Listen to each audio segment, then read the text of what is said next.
Narito ang madilim na kasaysayan ng mga minyon. Noong 1967, sa New York City, may isang lalaking nagngangalang Phil Nickrack na naninirahan sa isang lumang nabubulok na mansyon sa dulo ng Blackwell Street. Bulong-bulungan ng mga tao na matagal nang walang nakakakita kay Phil, ngunit may mga kakaibang ingay na nagmumula sa kanyang silong tuwing hating gabi. Isang gabi ng tag-init, may isang batang lalaki na nagngangalang Kevin na nagpasyang alamin mismo ang nangyayari. Palihim siyang pumasok sa bahay at dahan-dahang bumaba sa silong. Ang kanyang nakita ay habambuhay na magpapaalala sa kanya ng takot. 12-dosenang maliliit na dilaw na nilalang na nakasuot ng overalls at goggles ang abalang-abala, nagbubuo ng isang bagay na napakalaki.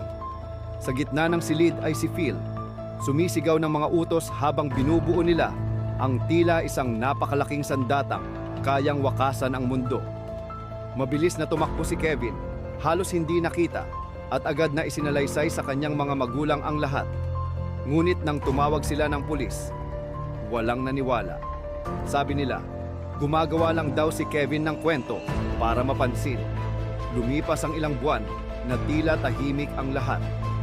Hanggang sa isang araw, biglang may isang nilalang ni Phil na nakatakas. Paika-ikang nagtungo sa bahay ng kapitbahay at humihingi ng tulong. Doon lamang kumilos ang mga autoridad at sinalakay ang bahay ni Phil.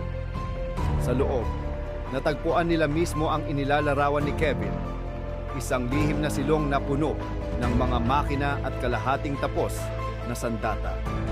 Inaresto si Phil, ngunit bago siya tuluyang madala, nagsalita siya ng nakakakilabot na babala. Napigilan niyo ako ngayon, pero makakahanap sila ng iba. Lagi silang nakakahanap.